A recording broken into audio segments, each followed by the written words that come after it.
Hello friends, welcome to my channel H Smart. আজিৰ এইটো ক্লাছত মই লাভ আৰু লোকসানৰ সেকেন্ড পাৰ্টটো দি দিছো আৰু আপুনি যদি মোৰ লাভ আৰু লোকসানৰ ফাৰ্স্ট পাৰ্টটো চোৱা নাই তেতিয়া হলে ডেসক্ৰিপচনত লিংক দিয়া আছে আপুনি এটো চাই লব ক্লাছটো চোৱাৰ পিছত আপোনালোকে লাইক আৰু সাবস্ক্ৰাইব কৰিবলৈ নাপাৰিব এতিয়া আৰম্ভ কৰিছো এক নম্বৰ প্ৰশ্নটো আছে এজন ব্যৱসায়ীয়ে 5000 টকাৰ এটা সামগ্ৰী কিনি তাৰ 12% লাভৰ পাছত বিক্ৰী কৰে যদি তেও 5% ৰেহাই মানে ডিসকাউন্ট দিয়ে তেন্তে বিক্ৰী মূল্য কিমান হ'ব আমি বিক্ৰী মূল্যটো উলিয়াব লাগে কিনা মূল্য কিমান আছে 5000 টকা আছে প্ৰথমতে কি কৰে 12% লাভত বিক্ৰী কৰে আৰু তাৰপিছত আকৌ তেও তাতে 5% ৰেহাই দিয়ে এতিয়া আমি কি কৰিম লাভৰ মানে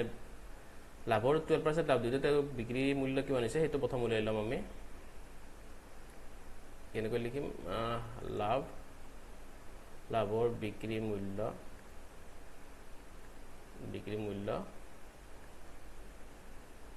5000 এটো অলপ শৰ্ট কমে কৰি দিম আপোনাক কৈ দিম আৰু কেনেকৈ আপোনালোকে কৰিব পাৰিব এটা এক্সাম্পল তেনেকৈ কৰিব পাৰিব 12% পূৰণ 5000 হয় না এইখিনি 5000 তো যে কিনা মূল্য প্লাস কেব 12% তো লাভ হয় লাভটো কি হৰ ওপৰত কিনা মূল্যৰ ওপৰত হয় এতিয়া মই কি কৰিম শৰ্ট ফৰ্মটো মানে কি কৰিম এটা শৰ্ট টেক্সট এই পাৰ্সেন্টেজ চিহ্নটো এইটো কাটি দিব আপুনি আৰু ইয়াৰে দুটা শূন্য কাটি দিলে 5000 ৰ কিমান থাকিলে ভিতৰত 12 * 50 হয় ইয়াতে পুৰা 5000 তো তেনেকৈ থাকিছে প্লাস 12 * 50 কৰিলে কিমান হ'ব 600 হয় না এটা মই বাহিৰ কৰি ৰাখিছো আপোনালোকক এটো আপোনালোকে এক্সাম্পল নকৰিলে হ'ব বুজি পাবৰ কাৰণে মই দি দিছো 12% মানে কিমান 12/100 হয় পূৰণ 5000 এৰ দুটা শূন্য আৰু ইয়াৰে 100 দুটা শূন্য কাটাকাটি গলে ওপৰটো থাকিল না এটো এইখিনি হয় 12 * 50 তাৰ মানে কিমান 600 হয় গতিকে এটো লাভ ওৰ 12% লাভতে বিক্ৰী মূল্য কিমান হল 5600 এইটো টকাটো হ্যাঁ কিন্তু কি কৰিছে তাতে আকৌ 5% ৰেহাই দিছে 5% ৰেহাই ৰেহাই দিলে কি কোট ৰেহাই দিব এটো 5600 ৰেহাই দিব হয় গতিকে কিব 5% into 5600 হয় এটো ৰেহাই দিছে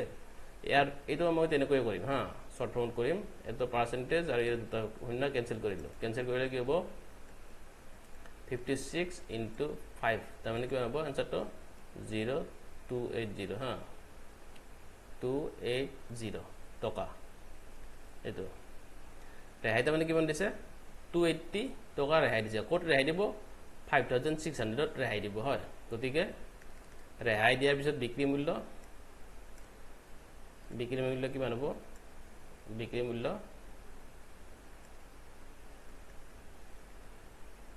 5600 minus 280 হয় কিমান পাম আমি 0 2 এবারে থাকিলে 3 আৰু ইয়াতে থাকিব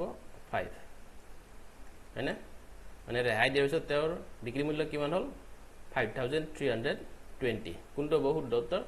অপশন বি তো হৈছে শুদ্ধ উত্তৰ পাইছে বুজি এখিনি দুই নম্বৰ কোৱেশ্চনটো আছে এটা সামগ্ৰীৰ মূল্য 3000 টকা প্ৰথমটো বেপাৰীয়ে 20% লাভত বিক্ৰী কৰে আৰু দ্বিতীয়টো বেপাৰীয়ে এয়া 15% ক্ষতিৰে বিক্ৰী কৰে তেওঁলোকৰ বিক্ৰী মূল্যৰ পাৰ্থক্য কিমান হেইটো আমি উলিয়াব লাগে প্ৰথমটো বেপাৰীয়ে মই ফাৰ্স্ট টেবুল লিখিছো ফাৰ্স্ট বেপাৰীয়ে কি কৰে 20% লাভত বিক্ৰী কৰে 20% লাভ মানে ফাৰ্স্ট বেপাৰীৰ লাভ 20% হয় 20% into কি হ'ব 3000 কিনা মূল্যৰ ওপৰত হয় গতিকে ইয়াৰে পাৰ্সেন্টেজটো কাটি দিলো ইয়াৰে দুটা শূন্য কাটি দিলো কিমান থাকিলে 600 হল হয় লাভ কিমান তাৰ মানে ফাৰ্স্ট পেপাৰিতৰ 600 টকা গতিকে এটা কিমানত বিক্ৰী কৰিছিলে গতিকে ফাৰ্স্ট বেপাৰীৰ বিক্ৰী মূল্য বিক্রি মূল্য 3000 প্লাস 600 হয় কিমান হল 3600 টকা হয় নেক্সট ব্যাপারটা কি হয়েছে তার ক্ষতি হয়েছে সেকেন্ড ব্যাপারের ক্ষতি কিমান হয়েছে ক্ষতি 15% কিহত হয়েছে 3000 দুটা শূন্য এর পার্সেন্টেজ চিন্তা গল কিমান থাকিলে 450 থাকিলে হয় মানে তেওঁৰ 450 টকা কি হয় লস হয় কিহৰ পৰা লস হয় 3000 এৰ পৰা হয় গতিকে মই ডাইৰেক্ট লস বুলি দিছো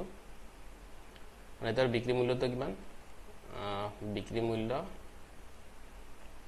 মূল্য তো যেতে লাগে গতিকে বিক্ৰি মূল্য বুলি লিখিম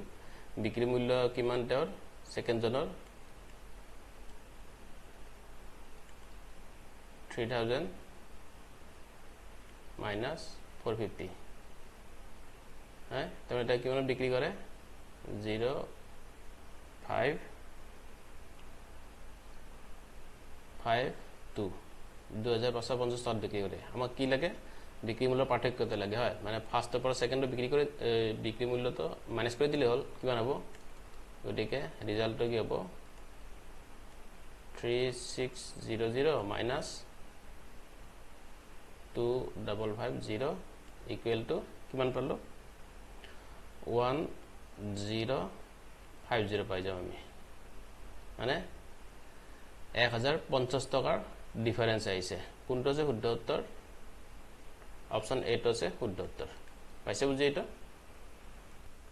3 নম্বৰ প্ৰশ্নটো আছে কোন সামগ্ৰীৰ মূল্য 8000 টাকা কোন ব্যৱসায়ী সামগ্ৰীবিধক সমান মূল্য দুটা অংশত বিক্ৰী কৰে প্ৰথমটো অংশত 10% লাভ কৰে আৰু দ্বিতীয়টো অংশত 12% ক্ষতি কৰে সামগ্ৰিক লাভ বা ক্ষতিৰ শতাংশ কিমান আমি হেইটো উলাব লাগে কি কৰিছে তো সামগ্ৰীবিধক কিনা মূল্য 8000 টাকা তো সমান মূল্য দুটা অংশত ভাগ কৰিছে তাৰ মানে কিমান 4000 এৰ এটা ভাগ আৰ এটা ভাগ কৰিছে কিমান 4000 এটা ভাগত তেও 10% লাভ কৰিছে আৰু এটা ভাগত কি হৈছে তেও 12% ক্ষতি হৈছে হয় এটা টোটাল তেও লাভ বা লোকসান কিমান পার্সেন্টেজ হৈছিল হেতু আমি উলিয়াব লাগে কি কৰিম আমি প্ৰথম 10% লাভ কৰিছে তেও কিমান টকা পাইছিল হেতু আমি চাই লম ফার্স্ট